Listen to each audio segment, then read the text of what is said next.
Okay, hi everybody, welcome.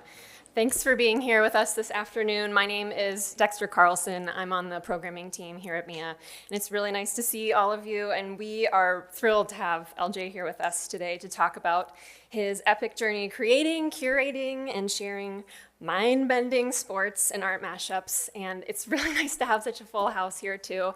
Just out of curiosity, how many of you are here at MIA for the first time for sports things? Okay, I'm so proud of you all for having diverse interests. Thank you very much. So today we're going to hear from LJ about his path as an art appreciator and sports fanatic, and the stories behind his incredibly popular social media account that is arguably one of the best things on the internet today. That's my personal belief. And then later in the program, LJ will be joined by MIA's Chair of Global Contemporary Art, Casey Riley, and President of the Minnesota Aurora, Saara Hassoun, for a conversation before we have some time for Q&A, which leads me to my next point. We are going to do Q&A a little techie today, so I invite you to pull up this QR code. It will bring a server to your table, and thank you. And go ahead and submit your questions ahead of time, and we'll use that for our Q&A this afternoon. So thanks for being good sports about that.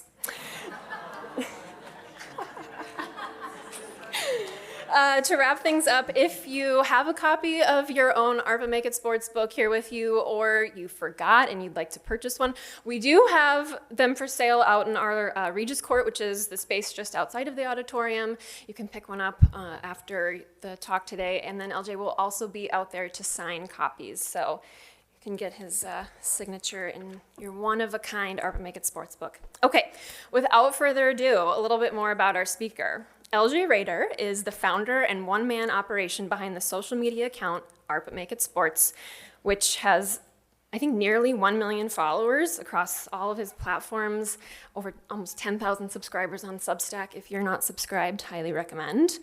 A graduate of Vanderbilt University, he is a lifetime sports professional, starting his career at NBC Sports, where he won an Emmy Award for his work on the 22nd Winter Olympic Games in Sochi, Russia. I've seen the Emmy in the background of our Zoom calls, and it's pretty awesome, I just have to say. LJ was on the product team at DraftKings and was most recently the head of the broadcast product group at Sports Radar. And he's now the CEO and co-founder of a new women's sports data venture, so that's exciting. Be on the lookout for that. He's also a diehard sports fan and passionate about art, go figure, spending free times at games, museums, galleries, and auction houses.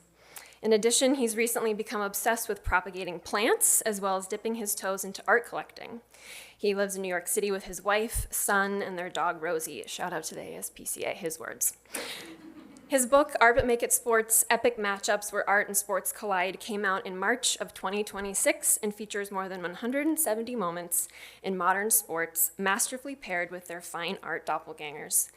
And with that, please join me in welcoming LJ Rader to the Minneapolis Institute of Art.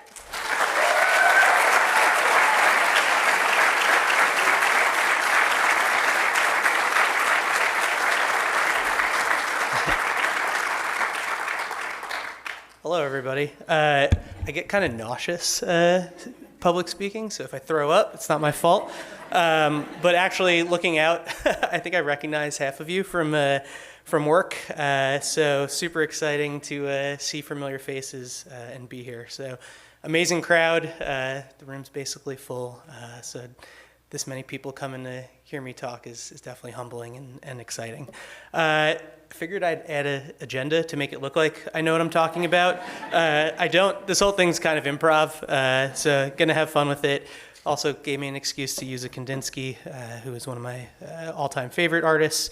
And I think the name of this piece is Study for Improv. So everybody study, get ready for some improvisation. All right, cool. Let's see what this next slide is. All right, how do we get here? I'm probably just as shocked as you. Actually, can you hear me in the back? Is this okay? Is this better? Okay. Lean in. Yeah, so the reason why I recognize so many of you out there is I actually have ties to the Twin Cities. I live in New York, but the company that I used to work at and was at for around 9 years has their U.S. headquarters in Minneapolis. So I've actually been here like 20 plus times, been to the museum probably I don't know, 5 or 6 times. Been able to take in the collection and take in whatever special exhibitions are up. So to me, this is really there's kind of an extension of just a regular museum. It actually means something to me to be here, and I think when I think about what makes MIA so special, you kind of walk around and you realize, A, it's free, which you don't get a lot of museums that have that. But the collection sort of spans all different types of art, and it's massive. And you can get lost in here. I was just at the special exhibition earlier today and spent 45 minutes in that alone. This is just a really, really, really, really special place, and you all are very blessed to have it here. So it's definitely I'm honored to be here. And cool. All right. Who am I? So I guess taking a little bit of a step back, I was born in Tokyo. I lived there till I was 3, and then moved to New York, where my parents are both from. My dad was there working for IBM. They had a global headquarters there. My mom taught English, to Japanese students. Neither of them know anything about art at all. They don't care about art. I've tried. They've got their own thing going on. But my grandparents, so my mom's parents, were both passionate about art. They were regular people, but they happened to own a parking garage in the West Village in New York. And all their patrons were artists, and none of those artists had any money whatsoever, so they could never pay for their parking spots. So they would barter. So they would give my grandparents art. Most of it was bad. Some of it was good, which I guess you could probably say with most art that you see. And so growing up, you can see they're painting in the back right. Growing up, going to my grandparents' house, there was always art all over the walls and sculptures and all kinds of interesting things. There's actually a handful of artists that they have in their collection that are in the museum. Right when you walk in, there to the right, there's a Ben Shahn. There's another one upstairs. This one's not on view, but also part of the collection, the one on the left. There's an artist, Egbert Vanderpoel, in the middle there. The one I have got passed down to me, sits next to my desk. You can't really see it. It's super dark. He painted the explosion of Delft, so lots of darkness and then fire, but kind of need to get a light for that so I can actually highlight what's on there. But there's an Egbert Vanderpoel in the museum as well. There's also a Bruno Krauskopf. So that was in my bedroom growing up, and I actually had a chance to meme that. So that's Jordan Poole on the left. That image went viral for Media Day because I think he had just been traded to the Wizards, and as you can see, was not really happy about about joining the team. And I was pumped when I saw that. It's I know exactly what I want to pair that with. So yeah, parents didn't care about art. Grandparents cared. I took an art history class my second semester freshman year. And I remember going home and telling my parents, I want to minor in this. And they said, do you want to work in art? And I said, I guess no offense to anybody in here from the museum, but absolutely not. And they said, well, why don't you maybe do that on the side and, kind of teach yourself what you might learn. And obviously I would never consider myself an art historian, and I don't know a ton about art theory and, the things that people that they learn when they're actually, studying in a professional and college environment. But I did spend a lot of time, falling down Wikipedia wormholes and going to museums and reading books and just soaking up as much as I can. And that kind of, brings me to the account, and that's my professor, Dr. Schoenfeld. I think she was a vampire. We had the darkest classroom whatsoever in the entire school, and it just gave it this whole mystical aspect to learning about art, which was a ton of fun. All right, cool. So if you know nothing about the account, sorry that you got dragged here, but I can go talk about it from the very basic. And I'll talk a little bit more later about the process of how this comes together. But in short, I take images of sports. They tend to be viral images, and I turn them into art. So I'll put them side by side with what I consider to be a art history, pulling from my art history knowledge, what I consider to be a good pairing. Both these pieces are in the Institute, which is exciting. I'll talk a little bit about the one on the right. That's Chauncey Billups, who was embroiled in a gambling scandal at the start of this NBA season, and paired that with a a work of art called The Gamblers. Most of the time I start with the sports image. It's called art but make it sports because I consider it starting with the art, because I'll go to museums around the world, I'll photograph them, and then I'll bank them on my phone, and I'll show that in a second.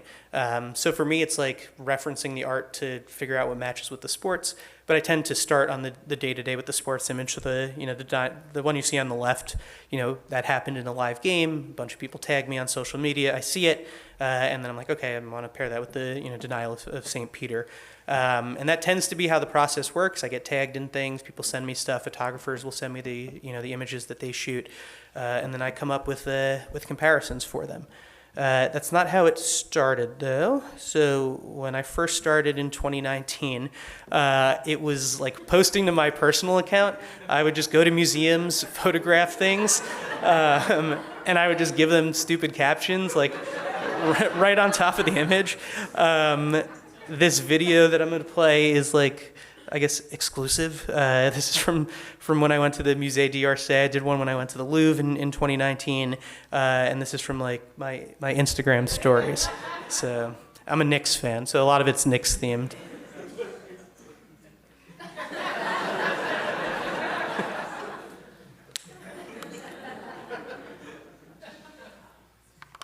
This was also the time the Zion Williamson draft, so he comes up a few times.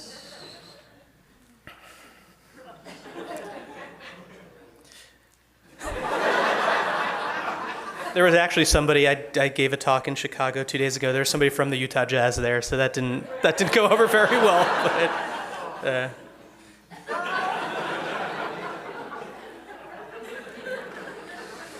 all right, I think that's the last one. So I was doing this 2019, my personal Instagram account. And you can see on the left, I'd have friends that would send me messages and text me or reply to stories and say like, you should make this its own thing. And I was pretty resistant, but caved to peer pressure. And at the end of the year, spun it up. For the first month or so, it was just hoops. And then I realized I wanted to expand it to sort of all sports. And it didn't really... Oh, okay. I'm getting ahead of myself. I was also interested in spinning it off into its own account because part of what I was getting frustrated with on social media is you just see people steal other people's content. Everything's, clickbait and, everybody's just looking for engagement, and it was getting kind of boring, and I figured, I just want to do my own thing, do something that's unique, and, that helps sort of help me cave to the peer pressure of turning into something, because I just really hadn't seen anything like it before. I'd seen people kind of caption artwork, but not really with that sports lens. For the first year, it was a lot of you in the room that were probably following, just my friends, my mom, her friends. She would be like, "Oh, my son has a social media account. You should follow it." And a lot of the posts were they were kind of dumb. They were just captioning things and throwing them out there. And then I realized I was captioning things and being like, this thing looks like this other thing, and why don't I just put the two things side by side? And that's when it started to take off. Yeah, I figured I don't know, I feel like most of you are probably Vikings fans, so, you see this, or I see this, this is in the collection here, and it's like, okay, that could be a Packers fan in the crowd that's crying, and instead of captioning it Packers fan, why don't you just put the Packers fan next to it? On the left-hand side is just a screenshot of a folder I have on my phone called Meme Fuel. That is 15,000 photos that I've taken all over the world that I have stored. And so my process ends up being, I'll go to a museum and I will speed run it. So I'll go room to room and photograph, put them all in the folder, and then study it afterwards. Saying it out loud, I realize it's pretty lame and pretty unique, but I guess it gets me excited. I love seeing new art, and I love kind of mentally banking what I see. Oftentimes, I will try to find out more about the pieces that I'm photographing, who the artist is and who are some of their peers, and learning more, not just about that specific piece, but maybe what is the theme in art history that's being captured, what is that artist's style, and that leads into the kind of process of how I put these things together. The first step is the image sourcing, right? So I mentioned I get tagged in things. sometimes I'll be tagged in screenshots, and it's determining, do I want to use that screenshot and compare it? Do I want to wait to see if a professional photo drops on the wire services? Sometimes that angle doesn't work like I want it to, and a photo might get me a better angle, and so I'll wait and I'll look through the wire services, or I'll reach out to the photographers and say, hey, do you have a different frame? And the arm might be here and I want it to be here. So that's actually probably the most important step. Sometimes it's then seeing that image and realizing, I know exactly what it is from my, memorizing the photos or memorizing the paintings and artworks that I've seen. But honestly, the most exciting part of the process is if I don't know exactly what it is, but I know what it reminds me of in art history or what artist style it might remind me of. If I see a scrum in a hockey game and there's a bunch of colors and movement in front of a net, it's like, all right, this could be a Joan Mitchell, and looking through her catalog of work. And honestly, it's like that dopamine hit that I can get when I can pair it with something that I didn't actually memorize, but I can lean on what I've taught myself. So between memorizing things and that sort of art history background or self-taught background, something usually comes together. This comment somebody wrote today, and I thought was a good way to summarize what the what the account what the account does. Over time, I've realized that I got ahead of myself. Over time, I've realized that by putting the photos next to it, the account actually becomes like a celebration of photography, which in its own right is a form of artistry and fine art. I gave a talk 2 days ago with one of the photographers, and he was going into some of how he sort of frames his work and focuses on lighting and colors and patterns, and very similar to what you'd imagine, a fine artist does. There's repetition, there's improv, there's you need to be able to capture a moment in a single image. And I also think that's what kind of elevates the account from just sort of stupid screen grabs to if you can feature, real photography. And also just, the imagery and the celebration of what sports is. So on that note, I've put together some of my favorites that I've done from teams in the Twin Cities. Here's one I did of the Wild, of their goalie. You will see a theme in a second. People sometimes they'll call the account Art Butt, B-U-T-T, Make It Sports. Also the Twins, so the company that I used to work for, Sport Radar, shout out. Somebody in the crowd, Ryan, built a tool where you can look things up, and not to rub it in, but I'm a Yankees fan, and you can see here, yeah, all six straight playoff series. All right, not to further rub things in, but here's my favorite Vikings photo. I'm sure there will be more Vikings misery with Kyler Murray at the helm this year. Here's the links. So they've, because of their recent success, have made the account a bunch. Some fun ones there that have popped up. All right. The Wolves also have been successful recently. Ant tends to go really viral whenever he gets posted, so I enjoy featuring him. And then I've made one specifically for the Aurora. So shout out the Aurora. We were at the game last night. Incredible atmosphere. Everybody should go if you haven't. And if you have, buy season tickets and go to every game. Total blast. So I'm also a huge fan of women's sports. I love to feature women's sports in the account. I really don't even think about it. And I think I've gotten a lot of feedback from people that they appreciate, the fact that it just comes up naturally. I don't think I've ever gotten a single comment from somebody saying, like, why are you doing this? Why are you doing women's sports? I think people realize that the account is sort of elevated, and you got to catch up, or you're kind of left in the dust. But I'm not just a fan of women's sports. I actually left my job 2 weeks ago to start a women's sports data company with some friends that are in the crowd. So really exciting, starting with volleyball. So I looked through the collection, and Oh, it got cut off. It says closest thing to a volleyball bump in art history. This is like a tiny little detail of like a much larger piece. I was very proud of myself for pulling this out. That's kind of what's next for me. I think the account will always be a hobby. I feel like if I make it my full-time thing, it'll feel like a job, and it'll feel like I'm like forced to do things with it that I don't want to do. But yeah, everything that's happened with the account so far has been from people reaching out to me.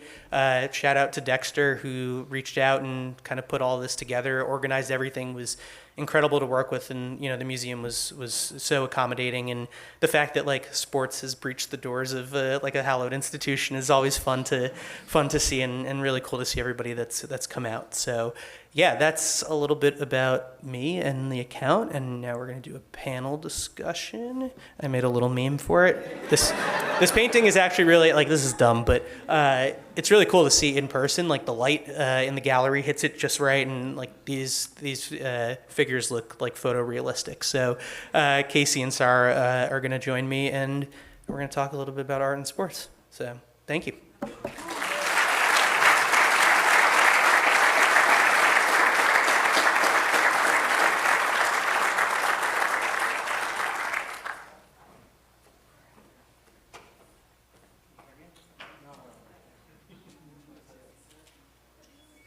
Hello.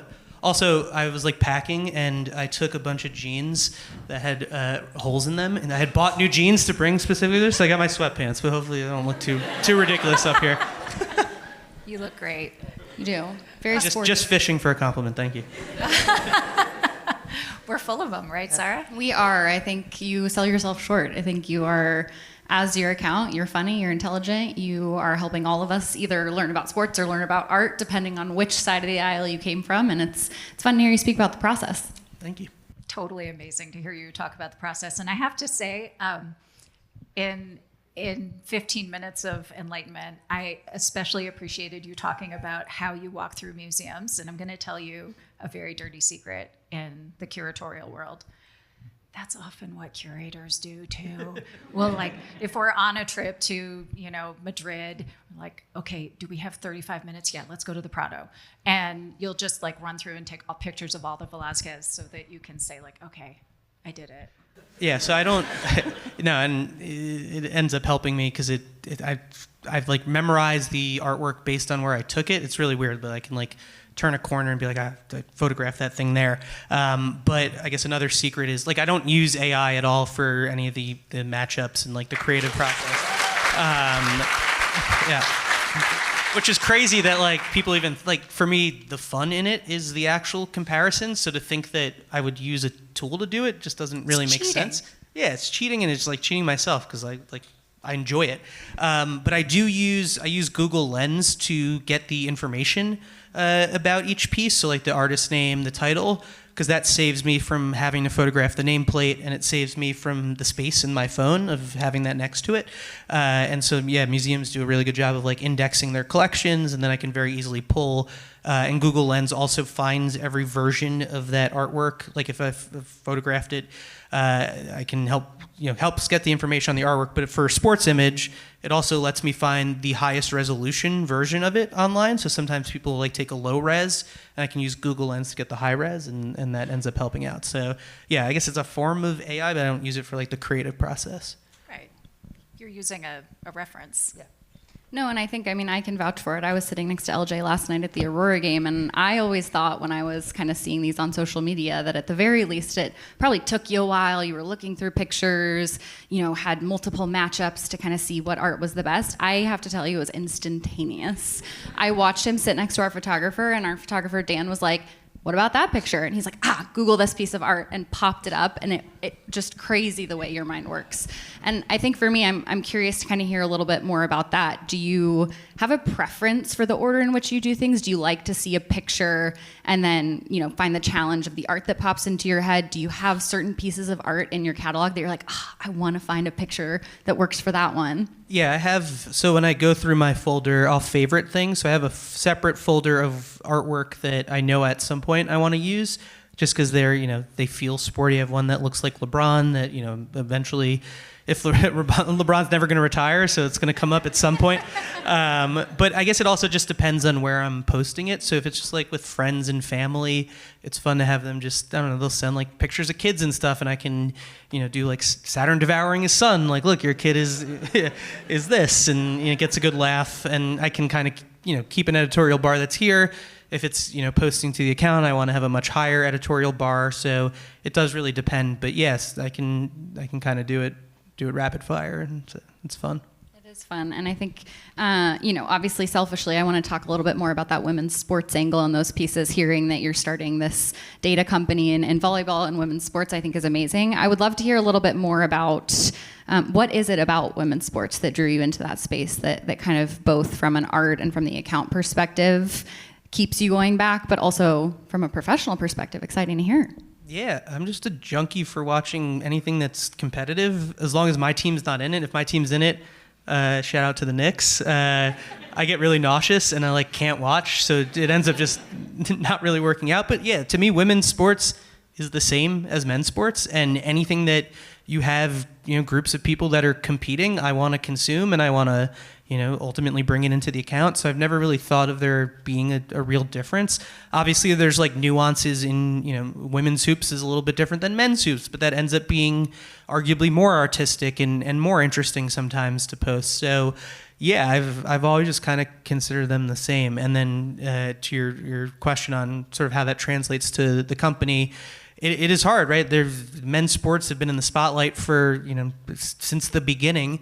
And there's a lot of work and inertia that goes into, doing things behind the scenes to help enrich the storytelling of a given sport. So even if somebody says, we want to do, interesting things for volleyball, in order to do all of that work, it takes a lot, and it takes a focus. And if you're already entrenched, it becomes hard. So yeah, it's exciting to start something fresh and, have that focus from the very beginning be around women's volleyball.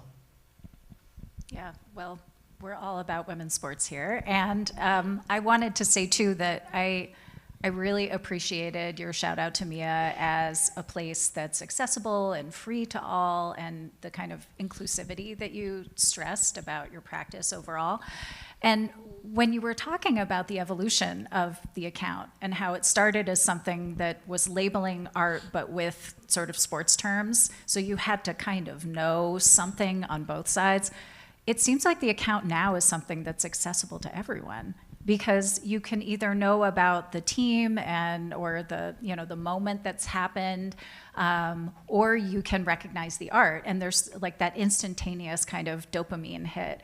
So I guess my question is really, what do you wish that more people who watch sports and don't go to museums knew about museums, and what do you wish people who only go to museums and rarely go to sporting events, not that I know any, knew about going to sporting events? Yeah, I get a lot of feedback from people saying I'm on this side, I'm on the sports side, and my spouse is on that side, and this is the only thing that we can talk about, which maybe means you need to reevaluate your relationship, but yeah, I think it does help bridge a gap.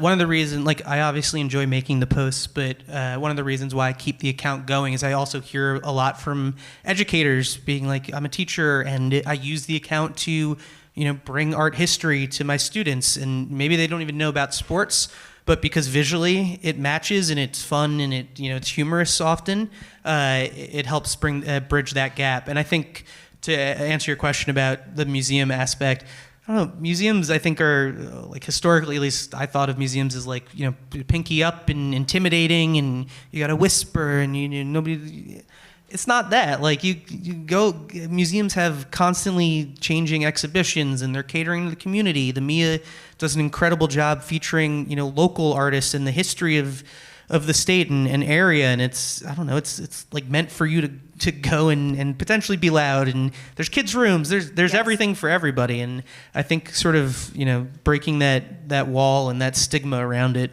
hopefully that the account helps with just introducing people to art and giving them a reason to get out. Yeah. But what do you wish that I knew about going to sporting events? Don't become a Minnesota sports fan. Don't become a Minnesota men's except the sports Aurora. fan. And the Lynx and the Frost. The women win here. No, but I do think, like what I was talking about with the Aurora game, like I think because it's a team, a new franchise that did it right from the very beginning. I think you all have done an incredible job of like incorporating the community and making it really easy to get out there. The venue is beautiful. There's food. There's fans. You can basically sit on top of the players are right there. It's just like it's easy and it's super fun. So yeah, I think in the same way that art might seem intimidating, sports can also be, if you're going to the right games, can be fun too. His check is in the mail. No, I think hearing you talk kind of about community and accessibility and all of those pieces obviously resonates with me from a sports lens and an Aurora lens, but I'm also curious to hear about how you've talked about this transition of the account from just kind of something you did on your own on your private account to now something that ends up staying accessible. And it sticks with me hearing you say that you like this account and this endeavor being a passion project, right? It's not going to be kind of the thing that monetize. Yes, that's the better word. And so I'm curious to hear about the inspiration behind turning that into the book and kind of what that does for the account and for the access and for more folks seeing it. Yeah, I guess shout out to peer pressure again of people messaging me being like, yeah, you need to make a book, and me being like, I don't know how to write a book. And a lot of folks have kind of helped along the way. It does give me a good opportunity I used to be a writer, albeit like a fantasy sports writer, so I'm like an Olympics writer, not quite the same thing. But I don't know, social media kind of sucks, and it doesn't give you a good opportunity to actually explain yourself. And thank God books don't really have comment sections, so I can put whatever I want out there and not hear from anybody. But also brings it to a whole different audience that, yeah, shout out to everybody who doesn't have social media, because I'm jealous that if you don't have Twitter and Instagram and your introduction to my work is through the book, that probably means you're doing something right in life. So yeah, and then again, that like education tool of you don't want to take your phone and put it up in front of a kid's face and say like, look through these. Hand them a book and they can flip through and they can see the comparisons and you can feel it in your hand. It's got some weight to it, so it's exciting. It also is, for those of us who have taken art history classes, there's a classic kind of assignment of like the compare and contrast, and your account and the book replicate that so beautifully. So I guess you mentioned that the book was, it's important because it's this long-standing or material artifact of your practice. You said that you also collect art. So can you? I try. You're wincing.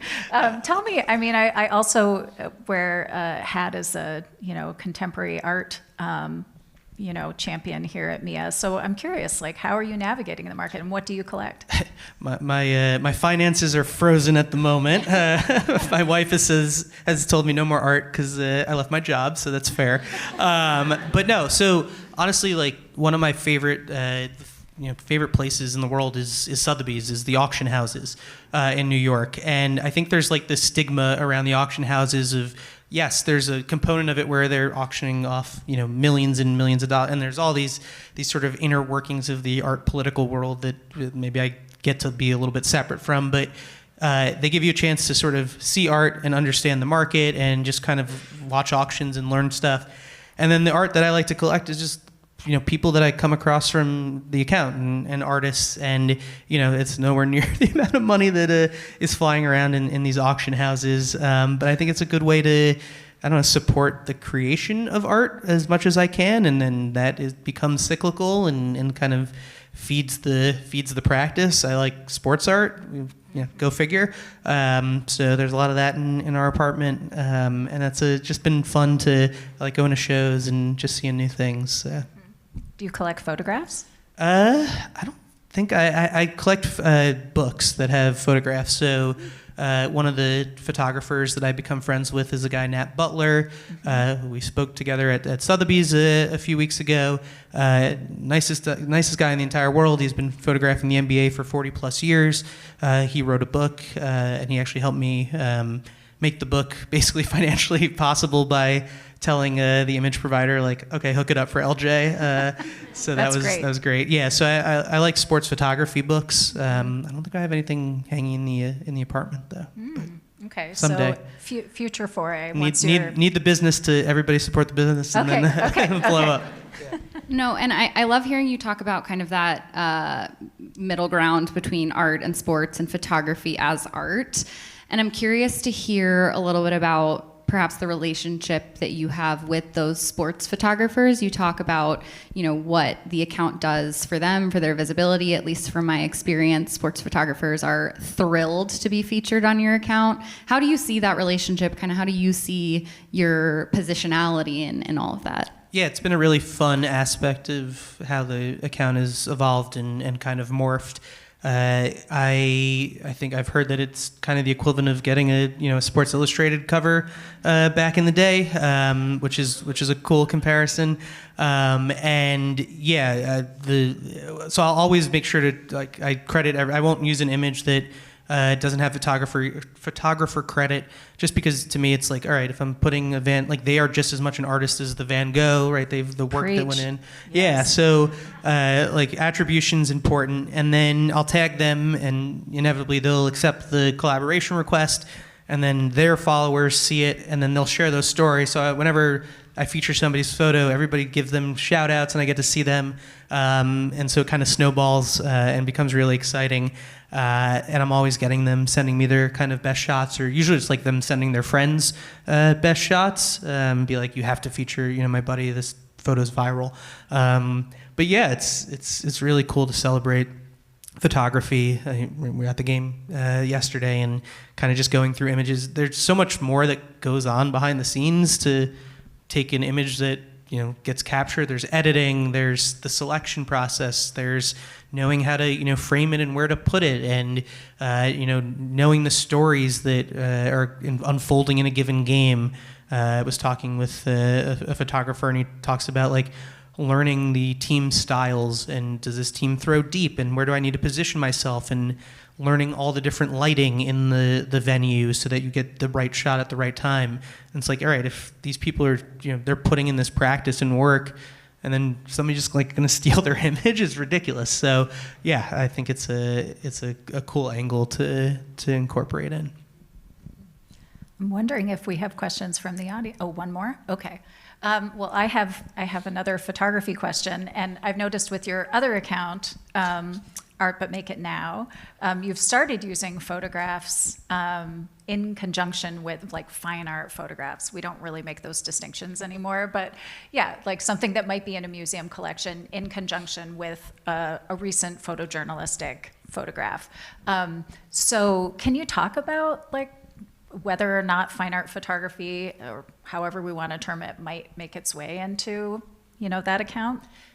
Yeah, so sometimes I'll post non-sports things to the sports account, and people will be like, stick to sports. And so I got sick of hearing that and just made a separate account for basically everything that isn't sports, which is mostly politics in terms of what gets posted and the images that I get sent.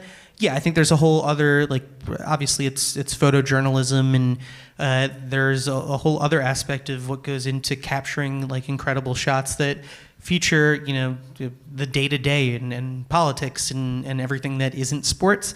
I don't have as much time to devote to that account as I'd like to, but yeah, it's a arguably, an even more and probably important endeavor, storytelling and things that quote unquote matter than I don't know that it's sports, more important. I just think it's a different kind of thing, and I don't know, in your retirement after you've sold out this book hundreds of millions of times, going down the rabbit holes of the Library of Congress and all of the free accessible photographs that are there.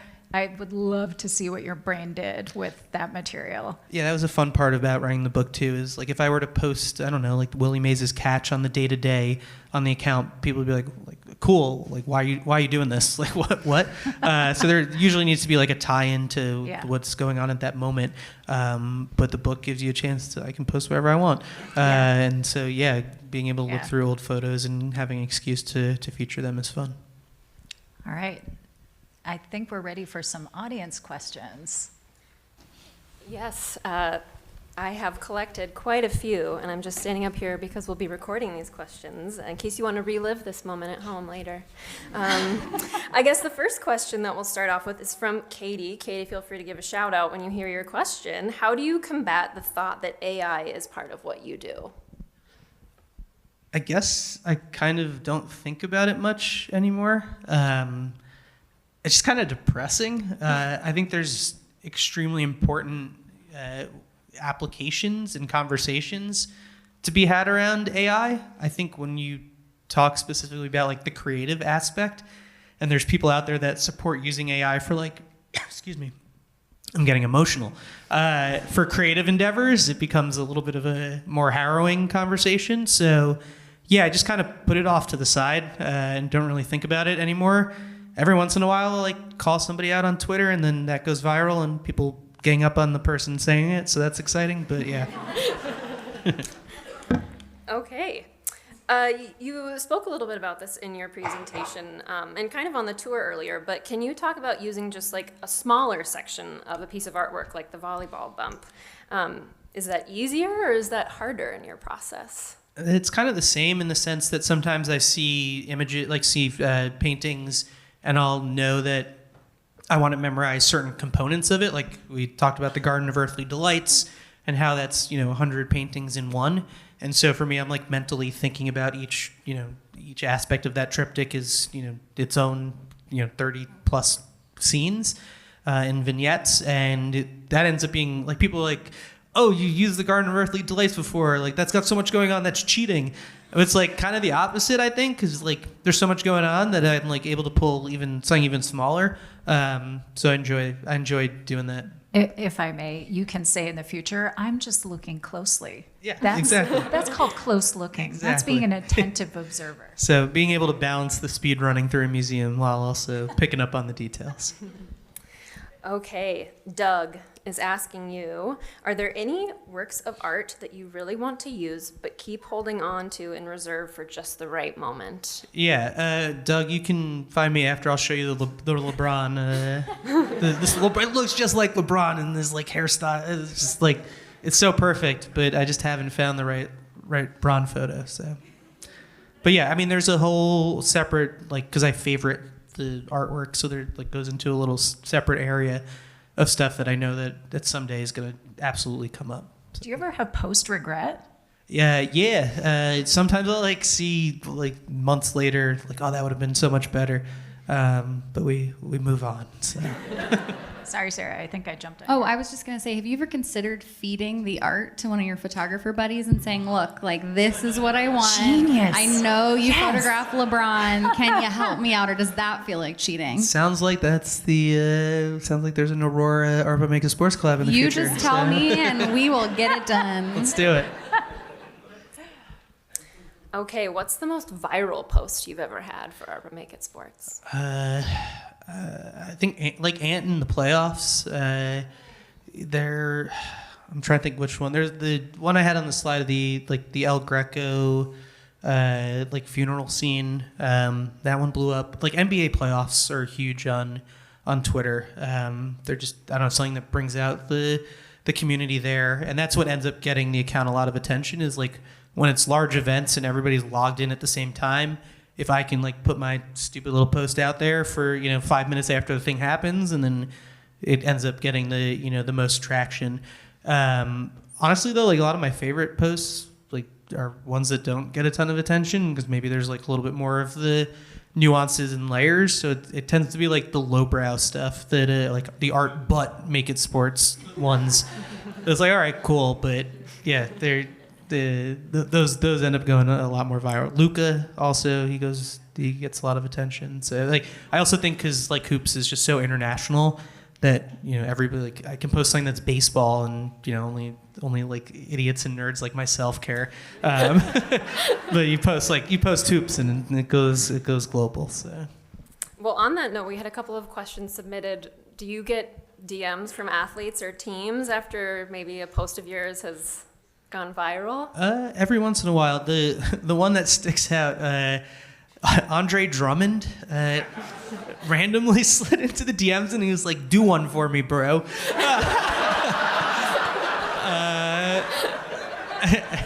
And so I did. And then he's like, "Oh, like, can you flip it a little bit?" And I was like, "Sure." And then I sent it back. I have no idea what he did with it. Maybe it's like hanging in his mansion. But yeah, shout out to Andre. For those that don't, Andre, I guess he's a little younger than you'd think because he's been around for so long. He's like this very limited big man that can only do really what he does, but he sticks around and he goes like 10 points a game, 7 rebounds a game, puts in hard minutes, but just kind of a goofball. I don't know. It's just funny that it was Andre Drummond. Okay. And wait, just sorry. On that same note, I did one that's actually in the book of the U.S. Women's National Team, and tagged all the athletes in it, and they all shared it. I remember, I think Alex Morgan had it on her story, which was really cool. So they give the account a lot of love. So Awesome. Okay, this is a no pressure one, but obviously pressure because we're waiting. If you could put together a tier list of top 5 museums, which ones are making your list? No pressure. I mean, the Mia. Let's see. The Russian Museum that's down the street. The gift shop is incredible. And it's just a really cool building, and they have a really fun collection of unique stuff that I've never seen anywhere else. The Rijksmuseum in Amsterdam.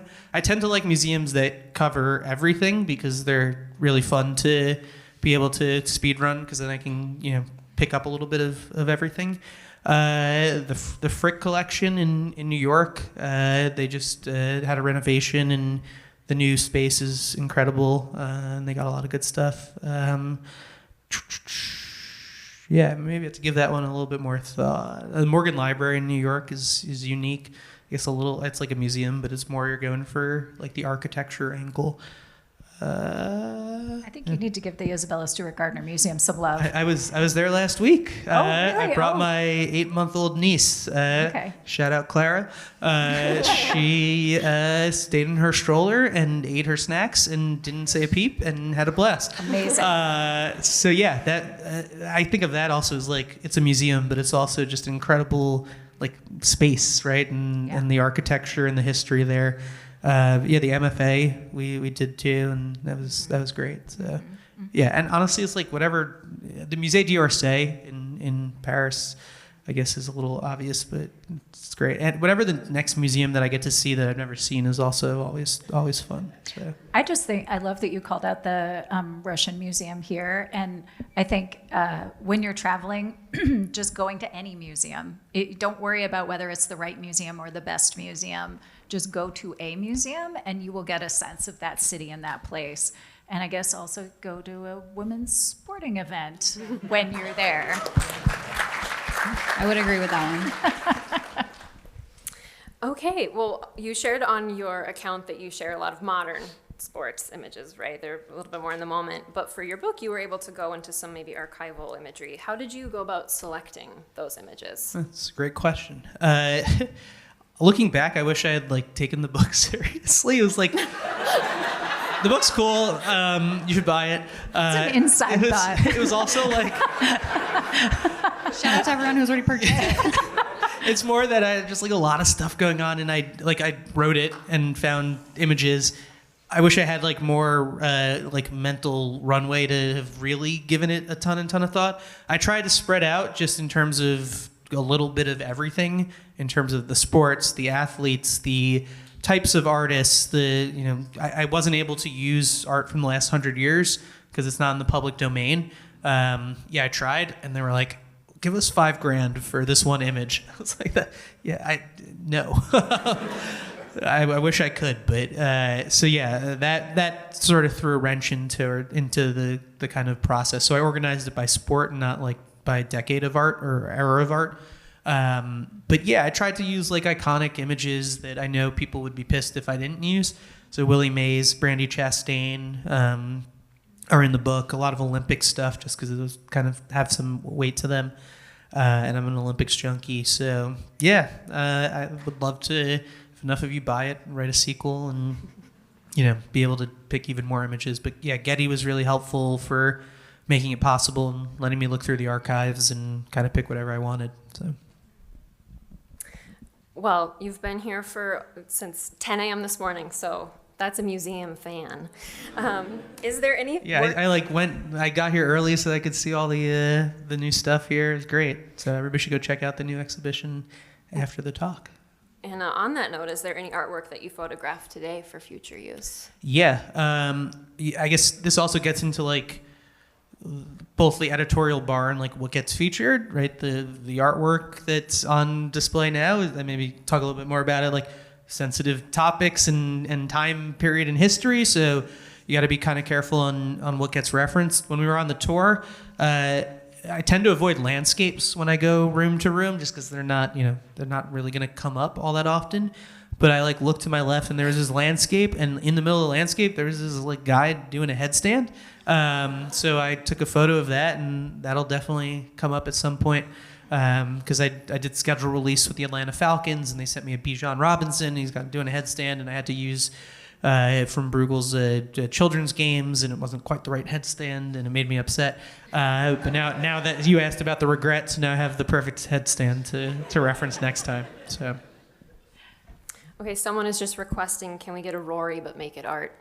Like Our mascot. Oh, it was like The one McElroy, that like scared you. The one that scared you in the press I was box terrified. I was yesterday. I was up in the press box, and I like turned the corner, and there's this like dinosaur in my face, it, like fluffy. Yeah, I think we were looking through some photos yesterday, so I gotta check some of those You've out. got some dinosaur fine art. You just let me know. Museum of Natural History in New York. So. Okay, Amy wants to know, do you think you'll ever go back to the text meme format? I think it let us know your interpretation of the art that made the viewer also consider a meaning behind the art alone. Yeah, maybe. I don't know. I guess I haven't really given it thought. The publisher that I worked with, shout out Chronicle, they hit me up after, and they're like, you want to do a book of the text format? And I was like, I don't know, maybe it seems kind of dumb. And like, it is just, I don't know. I consider it to be a little more like lowbrow just because it doesn't have the photography aspect. But when they're good, they're good. When they're bad, they're just like, they're cringe. So I would like actually have to spend time like focusing on it. So. Okay, I think we have time for 2 more questions. So this one is, what's the hardest sport to match? Tennis, soccer. I don't know. Like, I like watching soccer, but it tends to be the same thing happens in one game that'll happen in the next, and there's not a ton of unique moments. Tennis is hard just because you have like one-on-one. Golf is also hard because there's just one athlete. So sports like basketball, where there's just like kind of constant move, hockey, scrums, constant movement. I guess you get some of that in soccer. But yeah, tennis and golf become really difficult to do. I also don't really think about it. It's whatever images I get tagged in, for the most part. Like back in the day, I was really focused on like, I have to post 3-4 times a day. I have to like feed the beast, and I had a lot more time on my hands. And now I don't, and I'm really relying on like whatever images people send me. So yeah, somebody was like, you don't do enough PWHL, and I was like, you didn't send me enough PWHL, like send me images that I can use. So, and honestly, the ones like soccer's becomes more fun because it's a little bit more of a challenge for me. And when I can pull it off, it ends up becoming, interesting. So. And you mostly do U.S. sports, right? Like there's, I mean, except for when you're doing the Olympic content, because then you can go crazy with like curling or whatever. Yeah, I think I have like in the book, there's like a cricket, but also part of like what makes it work is I know the context of the sports. Yeah. And like, I don't want to get into a situation where I'm like posting something on cricket and everybody's like, the guy that you posted sucks. Like, why are you doing that? And it's like, I didn't know, like, sorry. Yeah. So yeah, I And tend avoid to like, cultural minefields. yeah, Yeah. like try to stick to stuff that I know. And I know a lot about like the US sports, but not a lot about some of the global ones. Got it. Okay, last question. If you could have your own museum, what are you putting in it? So a few years back, somebody from the Palm Springs Art Fair reached out, and they're like, "Do you want to, show your work here?" And I was like, "How much money is that going to cost me?" And they're like, "Oh, we'll just give you a booth for free." And gonna like fly you out there. I was like, sick. Do you know what you're getting yourself into? And like, do you realize I have no idea what I'm doing? And they're like, well, don't worry about it. So that was a lot of fun. I brought in a lot of artwork from artists that I was a fan of. A woman who takes sports prism cards and sews on them, like sews, and like creates art like that. An artist that layers felt, like hundreds and hundreds and hundreds of pieces of felt into making an image. So I curated a little booth, and I had one piece that I did that was just kind of a side-by-side, and it was a pain in the ass to like figure out how to print. I used one print shop, and it looked terrible, and then used another. I'm sure you deal with like how you print photography and that whole process. I would love to learn about like lenticular printing, because I think it'd be fun to like pan across, like if you walk across a matchup that I do, and it like morphs from image to image. I have if anybody out there knows anything about it. I can hook you up. All right, let's do it. So I would definitely try to do something like that. So I think we need to get him a state fair booth. Yes. That's the move here. Yes. Make Do we it have happen. any state fair people in the audience? Aurora's got a speak to booth. us. You can have half our space. Never mind, we have one. I need a state fair redo. Hannah's in the corner over there. I was getting hangry at the state fair when I went for the first time last year. So give me a How good did excuse you- to go back. How did you get hangry? I don't eat meat, so it's like. But yeah, it was fun. Shout out to the animals. The animals at the state fair, great. Just not eating them, just seeing them. Okay, on that note, we are going to say thank you so much to LJ and our panelists today.